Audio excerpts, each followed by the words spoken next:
हमारे सनातन धर्म के शिव पुराण, लिंग पुराण तथा तंत्र ग्रंथों में काल भैरव की उत्पत्ति की रोचक कथा का उल्लेख मिलता है।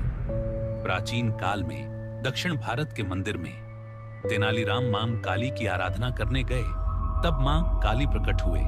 फिर तेनालीराम मां काली से पूछते हैं, मां, ये काल भैरव कौन है? मां काली मुस्कुराती है और कहती है, पुत्र, भैरव भगवान शिव का सबसे उग्र रूप है। समय के स्वामी, न्याय के रक्षक, पापों के नाशक। उनकी पूजा काशी में होती है, जहां वे कोतवाल हैं।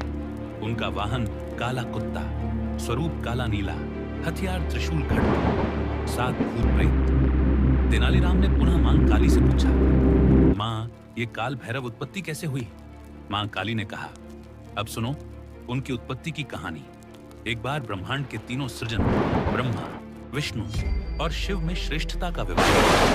ब्रह्मा ने कहा, मैं सृष्टि का रचयिता हूं, इसलिए मैं सबसे बड़ा हूं। विष्णु ने कहा, मैं बालक हूं, सृष्टि मुझसे चलती है। शिव चुप रहे। ब्रह्मा ने क्रोधित होकर शिव को अपमानित करते हुए कहा, तू तो एक योगी है, साधु संतों का स्वामी, मेरे समान नहीं। यह सुनकर भगवान शिव अत्यंत क्रोधित हो उठे।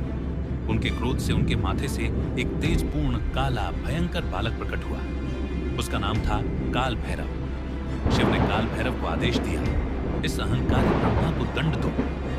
तब काल भैरव गुफा से कैलाश पर्वत से होते हुए आकाश से अंतरिक्ष ब्रह्मलोक पहुंचे, और तब ब्रह्मा जी के पुत्र रूपी देवताओं के साथ भीषण युद्ध हुआ, और जिसमें देवताओं ने अपनी हार मानी। फिर भैरव ब्रह्म जी के पास गए और त्रिशूल से सिर काट दिया।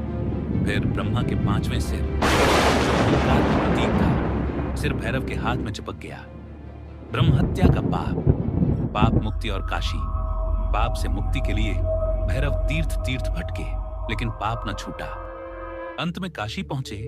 जैसे ही पैर रखा, ब्रह्मा का कपाल हाथ से गिर गया। पाप नष्ट। शिव ने उन्हें काशी का रक्षक बनाया। अब काशी में मौत उनकी अनुमति से होती है, मरने वाला मोक्ष पाता है। स्वरूप और पूजा, काला कुत्ता वाहन, मदिरा मांस भोग, तांत्रिक उड़ दाल प्रिय। मंत्र AUM, ब्रह्म काल भैरवाय भट्ट, श्मशान में निवास, भक्तों को भय मुक्त करते हैं। इस प्रकार शिव का प्रचंड क्रोध बना काल भैरव, काशी के कोतवाल। जय काल भैरव।